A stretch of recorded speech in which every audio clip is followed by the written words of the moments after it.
Halo, Assalamualaikum warahmatullahi wabarakatuh.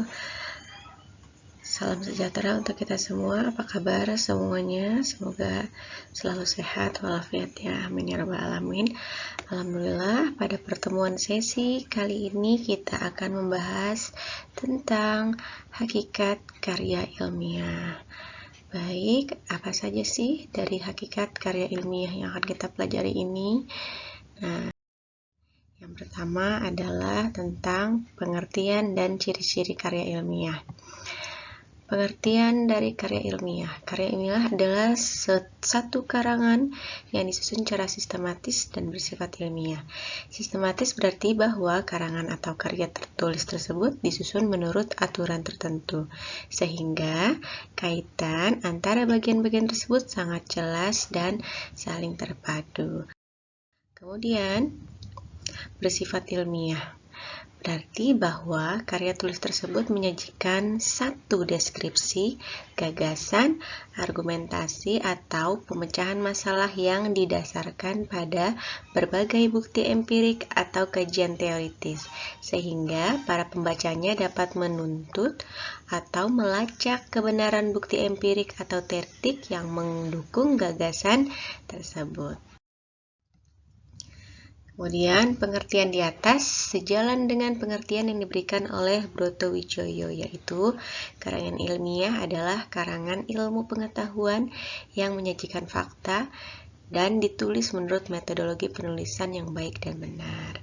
Jadi, sebelum kita akan membuat sebuah karya ilmiah itu, tentu kita harus melihat dari metodologi yang akan kita gunakan itu seperti apa. Seperti itu. Kemudian, ditambahkan pula bahwa karangan ilmiah harus ditulis secara jujur dan akurat berdasarkan kebenaran, tanpa mengingat akibatnya. Kebenaran dalam sebuah karya ilmiah bukan merupakan kebenaran normatif, melainkan kebenaran objek dan positif sesuai dengan fakta dan data di lapangan. Jadi, ketika kalian akan membuat sebuah karya ilmiah itu data-datanya berdasarkan fakta yang ada di lapangan, berdasarkan data-data yang kalian observasi sendiri dari lapangan, seperti itu. Kemudian, ciri-ciri karya ilmiah. Nah, dengan menyimak pengertian di atas, kalian akan menemukan ciri-ciri karya ilmiah. Sebuah karya ilmiah itu dapat dikenal dengan ciri-ciri sebagai berikut. Yang pertama adalah dari segi isi. Karya ilmiah itu menyajikan pengetahuan yang dapat berupa gagasan, deskripsi tentang sesuatu, atau pemecahan dari suatu masalah. Nah, jadi ketika kalian akan membuat sebuah karya ilmiah, ciri-cirinya adalah ada masalah, ada sesuatu gap yang harus diselesaikan, dicari pemecahan masalahnya seperti apa.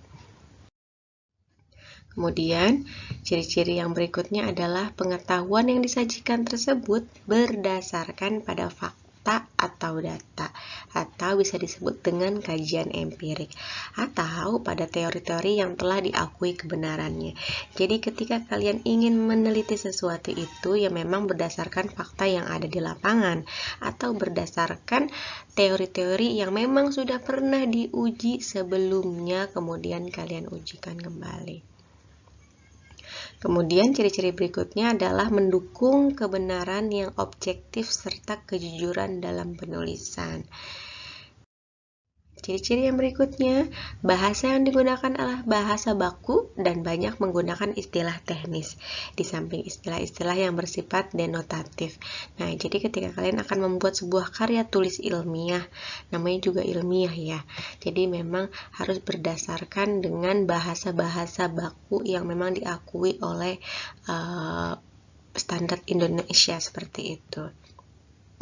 Kemudian berikutnya adalah sistematika penulisan mengikuti cara tertentu. Jadi dalam sebuah penulisan itu memang ada sistematika, tersistem atau terurut. Kemudian kita lanjut ke bagian tujuan penulisan karya ilmiah. Nah, karya ilmiah itu bertujuan untuk yang pertama, menyampaikan gagasan kepada masyarakat atau kalangan tertentu. Tujuannya seperti ini pada umumnya terkait dengan karya ilmiah yang berupa artikel yang dimuat dalam berbagai media massa. Jadi memang ketika kita meneliti sesuatu itu memang tujuannya adalah memberikan informasi kepada masyarakat luas agar penelitian yang kita lakukan itu bisa diketahui oleh masyarakat umum secara luas, seperti itu. Kemudian tujuan berikutnya adalah memenuhi tugas yang diberikan sebagai persyaratan dalam studi. Tujuan seperti ini terkait dengan tugas penulisan makalah dari guru, dosen, atau penulisan skripsi, tesis, dan disertasi. Nah, seperti halnya kalian nih sebagai mahasiswa. Nah, sudah pasti kan tentu dari dosen-dosen itu menugaskan kalian agar bisa membuat sebuah karya tulis ilmiah gitu, menjadi sebuah salah satu tugas yang diberikan oleh dosen pengampu, seperti itu. Kemudian, tujuan berikutnya adalah mendiskusikan gagasan dengan kalangan tertentu dalam sebuah pertemuan ilmiah. Misal, karya ilmiahnya disusun untuk suatu seminar, simposium, diskusi panel, dan sejenisnya. Jadi, ketika kalian sudah membuat sebuah artikel, itu bisa kalian seminarkan. Jadi, memberikan informasi kepada halayak umum itu melalui forum, ada wadahnya yaitu seminar dan forum, simposium, diskusi, panel, dan sebagainya. Seperti itu. Kemudian tujuan berikutnya adalah mengikuti perlombaan penulisan karya ilmiah. Nah, ketika kalian senang menulis, kalian senang meneliti, nah ada juga nih wadah-wadah yang bisa memfasilitasi kalian untuk menghargai sebuah karya tulis kalian dan dijadikan perlombaan. Seperti itu, perlombaan karya tulis ilmiah itu sering diadakan oleh berbagai lembaga. Nah, memang ada yang mewadahi, seperti Lomba Karya Tulis Ilmiah atau LKTI yang setiap tahun itu diselenggarakan bagi mahasiswa seluruh Indonesia oleh Direktorat Kemahasiswaan. Nah, Direktorat Jenderal Pendidikan Tinggi, juga karya ilmiah yang dilombakan ada yang harus sengaja ditulis untuk perlombaan, namun juga dapat diambil dari karya ilmiah yang pernah ditulis. Tujuan berikutnya yang kelima adalah menyebarkan hasil penelitian kepada masyarakat luas atau kalangan tertentu, seperti berbagai artikel penelitian yang dimuat dalam berbagai majalah ilmiah. Nah, jadi ketika kita menulis, meneliti itu bukan hanya bisa kita sebarluaskan memberikan informasi dengan memanfaatkan media, tapi bisa juga ada wadahnya, yaitu seperti misalkan jurnal-jurnal, wadah-wadah untuk wadah-wadah tempat penelitian itu ada pada jurnal-jurnal juga ada skalanya, ada skala lokal, nasional, internasional, bahkan terakreditasi atau diakui baik itu secara nasional ataupun internasional, seperti itu. Kemudian fungsi atau manfaat dari karya ilmiah. Nah, dari manfaat di atas dapat memahami bahwa dengan menulis karya ilmiah, Anda dapat menyumbang sesuatu untuk masyarakat. Nah, dengan menulis itu kalian bisa menyumbang, memberikan sumbangsi kepada masyarakat. Di samping yang terpenting mengembangkan kemampuan diri sendiri. Jadi, selain kalian bisa mengolah kemampuan kalian untuk menulis, tapi kalian juga memberikan sumbangsi kepada masyarakat berupa informasi. Kemudian, kegemaran membaca merupakan modal dasar dalam menulis, termasuk menulis karya ilmiah. Anda tidak mungkin menulis sesuatu dengan hanya mengandalkan apa yang ada di kepala. Nah, kemudian menuangkannya dari berbagai gagasan dari luar kepala. Jadi memang diutamakan itu kalian harus senang membaca. Ya, membaca, mencari informasi itu kan memang dengan baca artikel itu memang sebuah karya tulis yang memang harus dibaca, seperti itu. Bukan seperti misalkan video seperti itu ya, yang hanya kita tinggal melihat indera mata, indera penglihatan, tapi kalau membaca itu kita juga perlu untuk memahami isi, seperti itu. Kemudian fungsi atau manfaat karya ilmiah berikutnya adalah, Namun perlu diingat, kepala yang syarat dengan gagasan tersebut lebih dahulu sudah dibekali dengan berbagai ilmu yang berasal dari berbagai sumber. Makin banyak Anda membaca, makin banyak pula yang mungkin Anda tulis. Ibaratnya, sebuah sumber energi seperti aki dapat berubah fungsi dengan baik. Pada waktu tertentu harus diberi tenaga baru, jika tidak, mungkin ide-ide itu dalam kepala itu tidak akan terpakai seperti itu. Jadi ketika memang kalian itu senang menulis ya gitu, jadi juga kalian juga harus banyak membaca. Literasi itu banyak dan sekarang mudah, bukan hanya dari book teks ya, bisa kita dapatkan melalui internet, e-book itu juga kita bisa akses secara gratis. Banyak cara untuk memfasilitasi teman-teman yang memang hobi untuk menulis dan hobi untuk membaca gitu. Sekarang itu belajar dengan cara mudah, murah dah. Jadi tinggal kaliannya mau atau tidak untuk membaca dan menulis seperti itu. Kemudian fungsi atau manfaat karya ilmiah berikutnya dalam perkembangan ilmu pengetahuan dan teknologi yang sangat pesat, modal membaca atau mengikuti informasi terbaru memegang peranan yang sangat penting dalam kualitas tulisan seorang. Anda tentu tertarik untuk memetik manfaat tersebut. Oleh karena itu, berlatihlah secara terus-menerus agar manfaatnya itu dapat Anda nikmati. Seperti itu yang tadi saya bilang ya. Nah, dengan kecanggihan teknologi, bahan-bahan untuk kalian baca, teman-teman baca itu tidak perlu kalian harus pergi ke perpustakaan atau ke toko buku, membeli buku teks. Saat ini sangat mudah dan murah.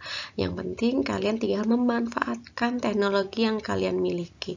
Kalian punya laptop, punya handphone, silakan manfaatkan. Jangan hanya dimanfaatkan untuk bermain game,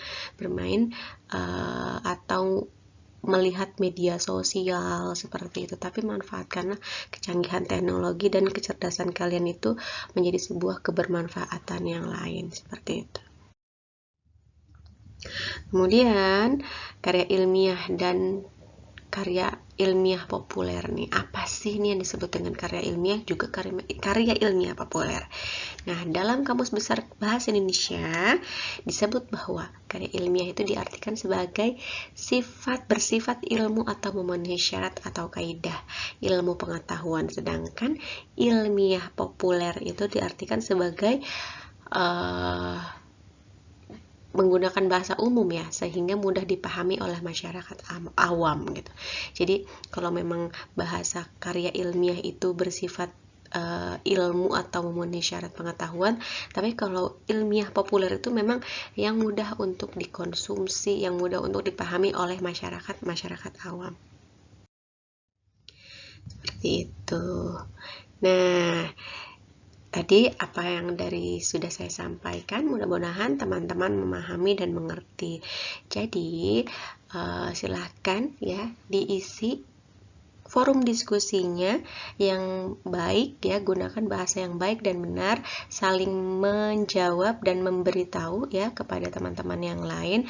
Ibu minta kalian saling menanggapi, kemudian jangan lupa melaksanakan presensi kehadirannya seperti itu ya, dan dipelajari. Ketika kalian sudah memahami video yang Ibu berikan saat ini, Ibu ada latihan. Nah, untuk mempermudah pemahaman Anda mengenai materi di atas, Ibu memberikan tugas. Yang pertama adalah carilah sebuah laporan penelitian dan bacalah dengan cermat. Catatlah butir-butir penting yang merupakan ciri khas laporan, kemudian dilihat dari segi substansi, bahasa, dan sistematika laporan. Berdasarkan catatan tersebut, coba bandingkan apakah laporan penelitian yang Anda baca memenuhi syarat sebagai karangan ilmiah.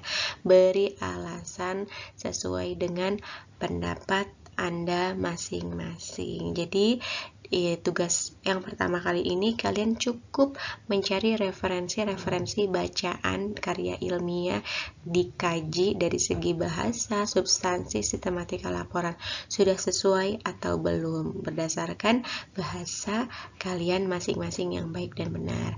Baik, itu saja yang bisa Ibu sampaikan, kurang lebihnya Ibu mohon maaf. Wabillahi taufiq wal hidayah. Wassalamualaikum warahmatullahi wabarakatuh.